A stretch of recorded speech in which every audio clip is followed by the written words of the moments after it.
કેમ છો દોસ્તો? Option trader Gujarati new learning વિડીયોમાં આપ સૌ મિત્રોનું હાર્દિક સ્વાગત છે. તો કેવો રહ્યો આજનું ટ્રેડિંગ સેશન? જો ગઈકાલના વ્યૂ મુજબ ટ્રેડિંગ કર્યું હશે તો લગભગ વાંધો આવ્યો હશે નહીં, બરાબર? કેમ કે આપણો એક ક્લીન વ્યૂ હતો કે માર્કેટ આપણે જો અહીંયાથી ઉપર જાય અને ફરી પાછું એ જ એરિયામાં મળે ફર્સ્ટ કેન્ડલ ઉપર ક્લોઝ કરીને, તો વેઇટેજ ગઈકાલના ક્લોઝિંગથી બાઉન્સ બેકનો હશે અને એવું જ કંઈક થયું છે. અને ત્યાંથી બાઉન્સ થયા પછી એક સરસ મજાનો ટાર્ગેટ આપણે લગભગ 735 સુધીનો મળ્યો, અહીંયા સુધીનો. પણ આની અંદર મેં તમને એક એરિયા બતાવ્યો હતો કે જો આ એરિયાની આજુબાજુ માર્કેટ આવે ને, આ એરિયાની આજુબાજુ મોર્નિંગમાં, તો અહીંયાથી એક પુટના પ્રીમિયમ ઉપર પણ વોચ રાખજો. અને પુટના પ્રીમિયમમાં પણ એક બ્લાસ્ટ મૂવમેન્ટ મળી, જોઈ લઈએ આપણે. જે મિત્રોએ વિડીયો વ્યવસ્થિત અને ધ્યાનથી જોયો હશે એના માટે. બાકી કોલના પ્રીમિયમમાં ક્યાં ઓપોર્ચ્યુનિટી હતી કોમેન્ટમાં જણાવજો. કે આ લેવલ કાલે આ જ રીતે બોલ્યો હતો કે ભાઈ જો એક 5 મિનિટની કેન્ડલ 109ની ઉપર ક્લોઝ કરે તો 150 આવી શકે, બરાબર? પણ એની અંદર આપણે એન્ટ્રી લેવાની નથી. આપણે એન્ટ્રી ક્યારે લેવાની છે કે આ પ્રીમિયમ પાછું 106ની આજુબાજુ મળે. ક્યાં? 106. આ કેન્ડલનો લો છે ને, ચેક કરી લેજો, 104ની સમથિંગનો છે. મળ્યું છે, કાયદેસર રીતે મળ્યું છે. તો આ એસએલ સાથે આપણે બેસી શકીએ અને અહીંયાથી એન્ટ્રી થાય એટલે આ એરિયામાં તમે એક્ઝિટ કરો ને તો 145 સમથિંગનો હાઈ છે. માત્ર 10 જ મિનિટની અંદર લગભગ 40 પોઈન્ટ. હવે 40 પોઈન્ટ એટલે 3000 રૂપિયો થાય ભાઈ. ગઈકાલે પણ મેં કીધું હતું તમને કે મને ને તમને કોઈ એક લોટમાં 3000 નહીં 300 રૂપિયા પણ દે એમ છે નહીં. તો 3000 રૂપિયો મળી જાય પછી ડન ફોર ધ ડે કરી દેવાય. 5 લોટ નાખીને બેઠા હોય તો 3 લોટને બુક કરી લેવાય અને બાકીના 2 લોટને કોસ્ટ ટુ કોસ્ટ એસએલ સાથે હોલ્ડ કરાય, બરાબર? પણ જે મિત્રો એક જ ટ્રેડ કરે છે તો એને ફર્સ્ટ ટાર્ગેટે એક્ઝિટ જ કરાય. ધારો કે અમુક મિત્રોના મને કોલ આવ્યો કે સાહેબ અમે એક લોટમાં બેઠા હતા ને બલિદાન આપવા ગયા તો અમારો ટ્રેલિંગ સ્ટોપ લોસ હિટ થઈ ગયો. પ્રોફિટમાં જ નીકળ્યા પણ ટ્રેલિંગ સ્ટોપ લોસ હિટ થયો. તો ભાઈ એક લોટની અંદર બેઠા હોય તો ટ્રેલિંગ સ્ટોપ લોસ મરાતો જ નથી. 30 પોઈન્ટ મળે છે, લઈને ઊભા થઈ જાઓ. સમજાય છે વાત? યા તો તમે જે સ્ટોપ લોસ આવે છે અમારો, યા તો એક્ઝિટ કરો. અને ટાર્ગેટ આપ્યો છે ભાઈ 160 સુધીનો ટાર્ગેટ આપ્યો છે, બરાબર? ક્યાંથી? તો કે 104થી. તમારી એન્ટ્રી 105 થઈ હોય, 6 થઈ હોય, ગમે ત્યાં થઈ હોય, 50 પોઈન્ટ છે અહીંથી, 3700નો પ્રોફિટ. હવે ભાઈ એક ટ્રેડ આવો પરફેક્ટ મળી જાય તો સારામાં સારી વસ્તુ છે. અને માર્કેટ મોસ્ટ ઓફ આ લેવલને હોલ્ડ કરતું હતું. જો આ દેખાય છે, આ 1 વખત, 2 વખત, 3 વખત, 4 વખત અને છેલ્લી 5મી વખત પણ આ જ એરિયાને હોલ્ડ કર્યો. તો એનો મતલબ એ છે કે માર્કેટ માટે આ સ્ટ્રોંગ સપોર્ટ એરિયા છે. અને અહીંયાથી કોઈ મિત્રોએ ટ્રેડ પંચ કર્યો હશે તો 183 સુધીના ટાર્ગેટ અહીંયાથી પણ છે. અને જે મિત્રો બલિદાની હશે એને 70 પોઈન્ટનો ટાર્ગેટ મળ્યો છે. ફર્સ્ટ 15 મિનિટની કેન્ડલનું ક્લોઝિંગ ગઈકાલના ક્લોઝિંગની ઉપર છે, મતલબ વેઇટેજ બાય ઓન ડીપ છે. આ મગજમાં ફિટ જ કરી લેવાનું ભાઈ. યા તો આ રજિસ્ટન્સની આજુબાજુથી અહીંયા ડબલ ટોપ કે આ કે તે કંઈ કરીને જો બ્રેકડાઉન કર્યું હોત તો ઠીક છે, બાકી પોસિબલ છે નહીં, બરાબર? પુટના પ્રીમિયમમાં પણ એક નજર નાખી લ્યો કે ભાઈ એમાં શું થયું હતું. મેં આ એરિયામાં તમને વોચ રાખવાનું કીધું હતું કે જો ભાઈ આ એરિયાની આજુબાજુ માર્કેટ તમને ક્યાંય સપોર્ટ લેતું દેખાય તો આ સપોર્ટ લેતો જ કહેવાય. કેમ કે પેલું ઇન્ડેક્સ છે એ ટોપ ઉપર હતું, બરાબર. અને આનો ટાર્ગેટ ક્યાં સુધીનો આવી શકે? તો કે આ હાઈ સુધીનો. આટલા સુધીની સ્કેલ્પિંગ મુવમેન્ટ તમે લઈ શકો. પણ આની અંદર કોઈ શ્યોર ટ્રેડ કહી શકાય નહીં, કેમ કે જ્યારે આ કેન્ડલનું ક્લોઝિંગ આવ્યું છે તો એ ક્લોઝિંગ બહુ ઊંચું આવ્યું છે, તો અહીંયા ટ્રેડ બનતો નથી. ડીપ આવ્યો છે તો અહીંયા આગળના લોને બ્રેક કરી દીધો છે, તો અહીંયા પણ ટ્રેડ બનતો નથી. આ જગ્યાએ એક નાનું એવું સ્કેલ્પિંગ બને છે કે અહીંયા સપોર્ટ લીધો છે, ડીપ આવ્યું છે, અહીંયા આપણે પકડ્યું છે, તો અહીંયા તમને 10-20 પોઈન્ટ અહીંયા મળે છે. બસ આનાથી વિશેષ કાંઈ છે નહીં. અને ફર્સ્ટ ટાર્ગેટ મળે છે, આ જે ફર્સ્ટ ટાર્ગેટ છે ને એ મળે છે, બરાબર. સેન્સેક્સની અંદર નજર નાખી લ્યો કે ભાઈ સેન્સેક્સમાં કોલની અંદર શું થયું છે. ખાસ સેન્સેક્સની અંદર પણ સેમ એરિયા છે, 294થી બાઉન્સ બેક અને લગભગ બસ 460 સુધીનો હાઈ મારે છે. તો સારામાં સારી ભાઈ 150 પોઈન્ટ પ્લસની મૂવમેન્ટ છે ભાઈ. કોણ આપે? 3000 રૂપિયા સેન્સેક્સ એ આપ્યો છે. પણ આ ઝિગઝેગ મૂવમેન્ટને સહન કરવી પડે, બરાબર. હવે જોઈ લ્યો સેન્સેક્સનું પુટનું પ્રીમિયમ.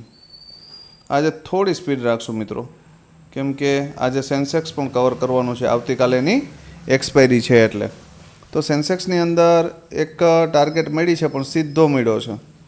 તો આ મૂવમેન્ટ જો તમે મને પૂછો કે સાહેબ લઈ શકાય, તો હું ના પાડું કે ના ભાઈ બિલકુલ ના લઈ શકાય, બિલકુલ ન લઈ શકાય.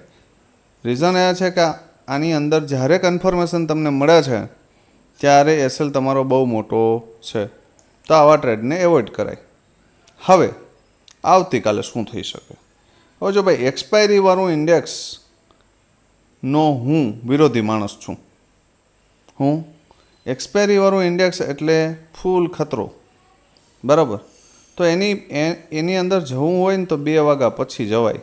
અને એ પણ એક શ્યોરિટી સાથેનો કોઈ ટ્રેડ દેખાય ને તો વેઇટ કરી અને જ્યારે એ પ્રીમિયમ ત્યાં આવે ત્યારે જ એમાં પંચ કરાય. વિચાર્યા વગરનું એક પણ ટ્રેડ એની અંદર કરી શકાય નહીં. કેમ કે 100 પ્રીમિયમને 0 થતાં એમાં વાર લાગે નહીં, અને 1 રૂપિયાવાળા પ્રીમિયમને 100 જતાં વાર લાગે નહીં, બરાબર. તો બને ત્યાં સુધી દૂર રહેવું, બરાબર. અને એક સારો હીરો ક્યાં બની શકે એ આપણે ચર્ચા કરશું સેન્સેક્સમાં. સૌથી પહેલાં જોઈ લ્યો નિફ્ટી. હવે ભાઈ નિફ્ટી માટે સેફ ટ્રેડરના લેવલ છે 24,832 અપસાઇડ માટેનું. આની ઉપર જશે તો 926 આવશે અને 25,000 આવશે. કોની ઉપર? 832 ઉપર. એક 15 મિનિટની કેન્ડલનું ક્લોઝિંગ આવ્યા પછી આ 2 લેવલ તમને જોવા મળી શકે અપસાઇડ, બરાબર. બાકી આ સ્ટ્રોંગ સેલિંગ એરિયા છે, બરાબર. આટલું ક્લિયર. ડાઉન સાઇડ માટે 24,650.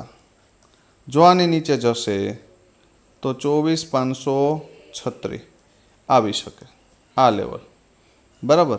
અને એની નીચે જાય તો 24,430 આ 2 લેવલ જોવા મળી શકે, યાદ રાખજો. આની નીચે ગયું તો પછી ડાઉન સાઇડ મોટો ખાડો છે, બરાબર.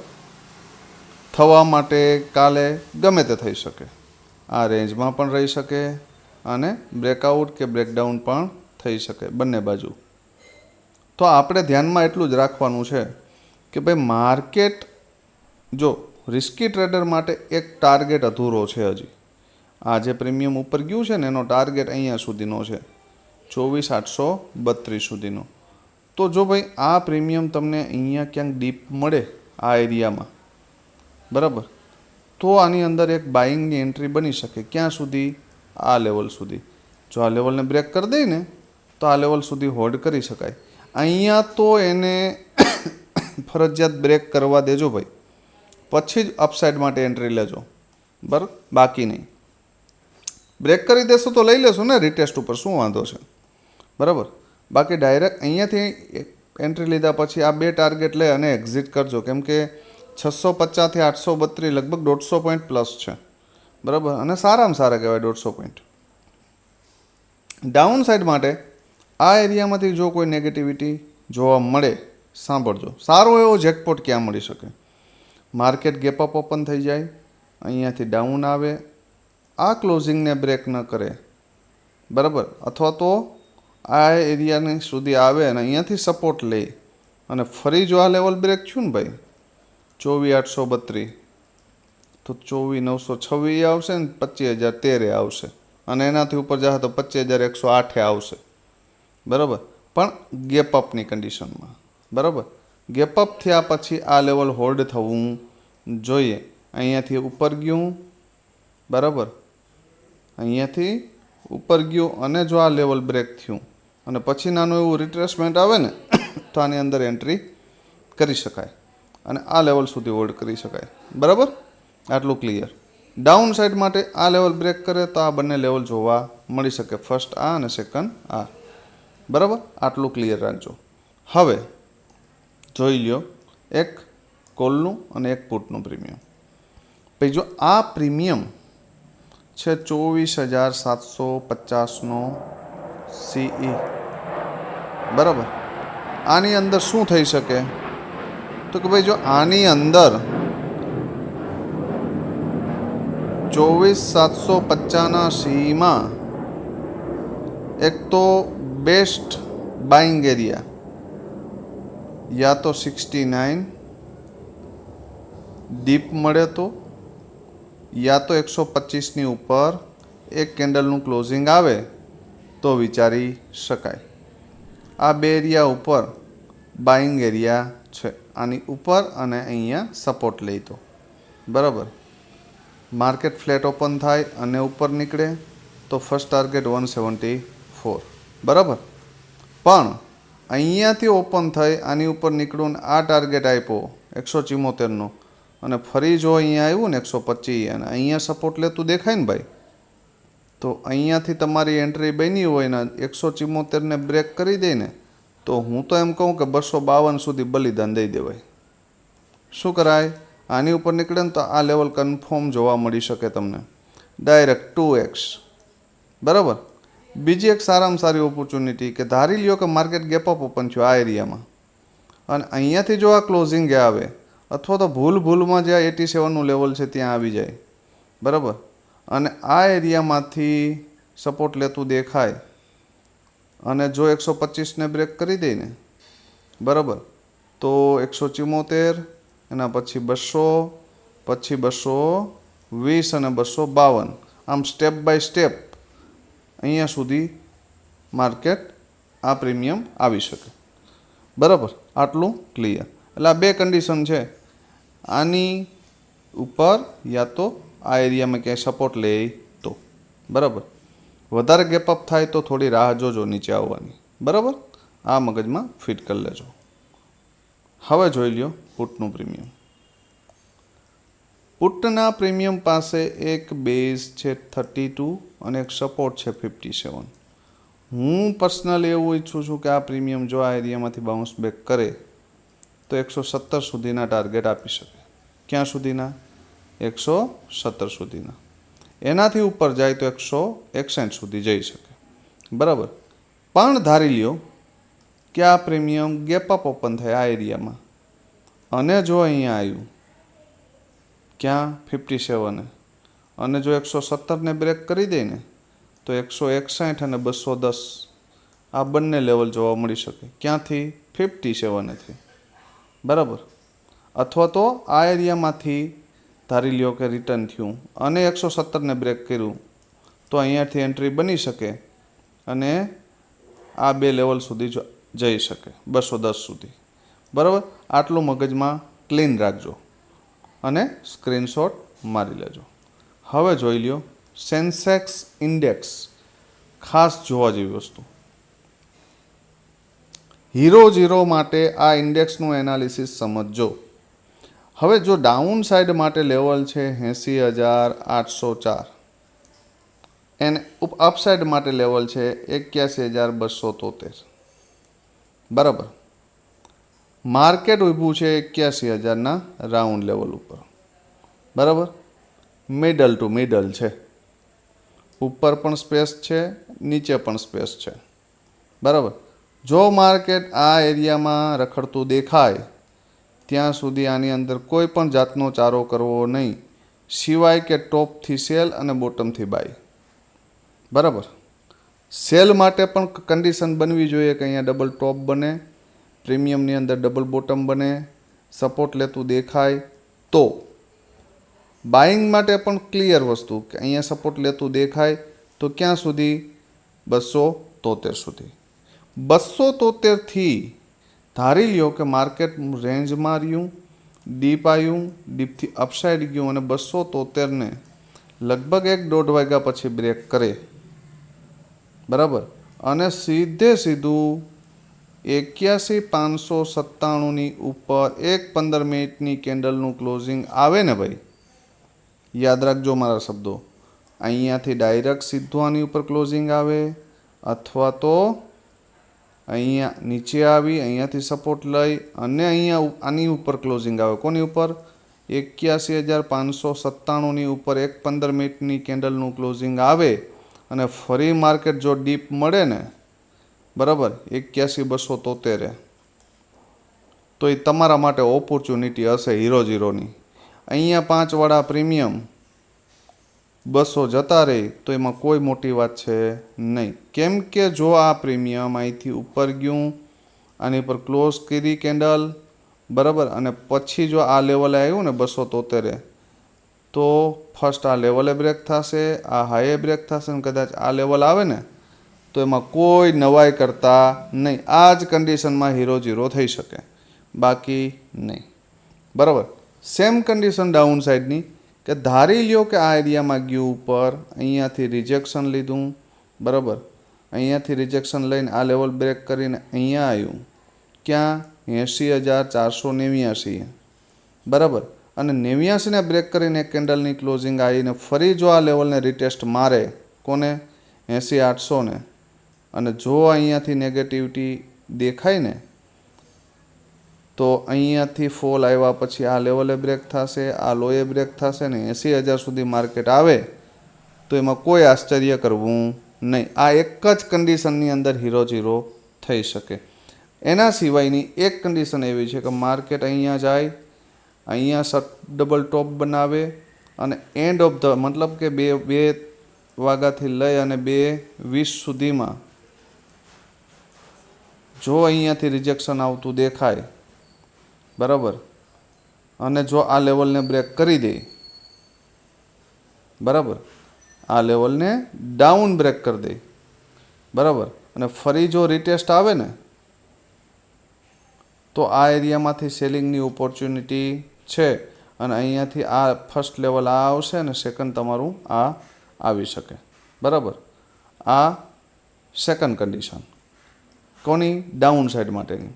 અપસાઇડ માટેની સેમ વસ્તુ કે માર્કેટ અહીંયા આવે અને બ્રેક કરે, નીચે અહીંયા આવે 80,500 અને ફરી આ લેવલ બ્રેક થાય 80,804 અપસાઇડમાં, અને જો અહીંયા ડીપ માર્કેટ મળે ને આ એરિયામાં તો આ લોના એસએલ સાથે બાય કરી શકાય. ફર્સ્ટ ટાર્ગેટ આ અને સેકન્ડ આ જોવા મળી શકે. તો આમાં પણ સારો એવો હીરો બની શકે. આવી કોઈ કન્ડિશન બને તો જ હીરોનું વિચારજો. બાકી આ એરિયામાં નાગિન ડાન્સ કરે તો હું તો એમ કહું કે સેન્સેક્સને એવોઇડ કરજો ભાઈ. બરાબર. આ 4 કન્ડિશન છે, 2 કોલની ને 2 પુટની, બરાબર, તો જ બની શકશે. કેમ કે એ સમયે પ્રીમિયમ ક્યાં હાલતા હશે એ જોવાનું રહ્યું. એટલે પ્રીમિયમ ઉપર આપણે હીરો ના આપી શકીએ પણ ઇન્ડેક્સ ઉપર આપણો વ્યૂ કહી શકીએ. હવે સેન્સેક્સનું પ્રીમિયમ છે 81,100નો કોલ. શું છે? કોલ. કોલની અંદર યા તો એક બેસ્ટ એન્ટ્રી થઈ શકે 307ની ઉપર, એક કેન્ડલનું ક્લોઝિંગ એટલે 488 સુધીના ટાર્ગેટ મળી શકે, યા તો આ પ્રીમિયમ ડીપ ઉપર મળે 115. ક્યાં? 115. અને 115 જો એન્ટ્રી થઈ જાય તો 307 સુધીના ટાર્ગેટ મળી શકે. ફંડ થશે 2x. બરાબર. 100 વાળું કે 110 વાળું પ્રીમિયમ 300 એટલે 100 રૂપિયાના 200 રૂપિયા એક્સ્ટ્રા. બરાબર. તો આવું થઈ શકે. અહીંયા જો સપોર્ટ લેતું દેખાય તો ધારી લ્યો કે આ પ્રીમિયમ ઉપર ઓપન થઈ ગયું અને જો આ ક્લોઝિંગ એરિયાની આજુબાજુ આવે અથવા તો 307 સપોર્ટ લેતું દેખાય, ધારો કે ક્લોઝિંગ એરિયા ઉપર આવ્યું, અહીંયા સપોર્ટ લીધો ને આને બ્રેક કર્યું 307ને, તો 488 ને 826 આ બે લેવલ જોવા મળી શકે, યાદ રાખજો, બરાબર. તો એમાં કોઈ મોટી વાત છે નહીં. આ બે કન્ડિશન મગજમાં ફિટ કરી લેજો. 115ની નીચે માર્કેટ આ પ્રીમિયમ જાય તો આપણે કાલે પણ આને ભૂલી જશું, બરાબર. કેમ કે 115ની નીચે ગયા પછી આની અંદર કોઈ પણ જાતનો બેઝ કે સપોર્ટ રહેશે નહીં. જ્યાં સુધી ઉપર ન નીકળે અથવા તો નવો બેઝ ક્રિએટ ન કરે ત્યાં સુધી આપણે સેન્સેક્સના પ્રીમિયમ સામું જોશું નહીં. હવે જોઈ લ્યો સેન્સેક્સનું પુટનું પ્રીમિયમ કે ભાઈ એમાં શું થઈ શકે. સેન્સેક્સના પુટના પ્રીમિયમ પાસે એક બેઝ છે 84. શું છે? 84. પુટનું પ્રીમિયમ છે 80,900નો પી, બરાબર. આ પ્રીમિયમ જો તમને અહીંયા સપોર્ટ લેતું દેખાય ક્યાં 84 બરાબર, અને 84 સપોર્ટ લેતું દેખાય અને જો 139ની ઉપર નીકળી જાય, અહીંયાથી તમે એન્ટ્રી લીધી હોય ને, તો 235 સુધી આમાં બલિદાન દઈ શકાય. આમાં પણ 3x સમથિંગનું ફંડ છે, બરાબર. ધારી લ્યો કે માર્કેટ થોડુંક ગેપડાઉન ઓપન થાય ને આ પ્રીમિયમ ઉપર ઓપન થાય 300ની આજુબાજુ, તો યા તો એને 235 સપોર્ટ લેવા દેજો અને યા તો એને જે 139 છે ને આ કન્ડિશનની અંદર 139 આ પ્રીમિયમ સપોર્ટ લઈ શકે. અને અહીંયા સપોર્ટ લેતું દેખાય અને 235 બ્રેક કરી દઈને તો 391 અને 500 સુધી બલિદાન દઈ શકાય, બરાબર. તો મગજમાં ફિટ કરી લેજો, ઓવર ટ્રેડિંગ કાલે કરતા નહીં. સેન્સેક્સ એક્સપાયરીની અંદર પરફેક્ટ વ્યૂ હોય, મેં તમને કીધા એ 4 કન્ડિશન બને જ તો જ સેન્સેક્સમાં હાથ નાખવા જજો, બાકી જતા નહીં, બરાબર. અને જૂના મિત્રો છે એ હમણાં 2 દિવસથી કોમેન્ટ એની બંધ થઈ છે, તો કામ નથી કરતા કે લોસ કરો છો કે શું કરો છો એ જરા મને કોમેન્ટમાં જણાવજો, બરાબર. જેથી કરીને મને પણ ખ્યાલ પડે કે પ્રોફિટેબલ છો કે લોસમાં કન્વર્ટ થાય છે પોઝિશન તમારી, બરાબર. નવા મિત્રોના રિવ્યૂ પણ કોમેન્ટમાં જણાવજો અને ખાસ જે મિત્રો વિડીયો જુએ છે કમસે કમ એક લાઇકનું બટન દબાવજો, જેથી કરીને અમારી આ મહેનત ફ્રી ઓફ કોસ્ટ જે મહેનત કરીએ છીએ ભાઈ એનો ઉત્સાહ જળવાઈ રહે અને વધુમાં વધુ દરેક મિત્ર પોતાના 3 થી 4 મિત્રો જે સ્ટોક માર્કેટનું ઓપ્શન ટ્રેડિંગ કરતા હોય એના સુધી આ વિડીયો પહોંચાડજો, જેથી કરી આપણે આપણા મિત્રોને ઓવર ટ્રેડિંગથી બચાવી શકીએ, બરાબર. તો વધુમાં વધુ આ વિડીયોને શેર કરો, લાઈક કરો, કોમેન્ટ કરો અને આપના જે સજેશન છે અથવા તો કોઈ રિવ્યૂ હોય અથવા તો કોઈ પ્રતિભાવ હોય એ કોમેન્ટમાં જણાવો. આવતીકાલે ફરી મળીશું નવા વિડીયોમાં. ત્યાં સુધી જય માતાજી, હર હર મહાદેવ.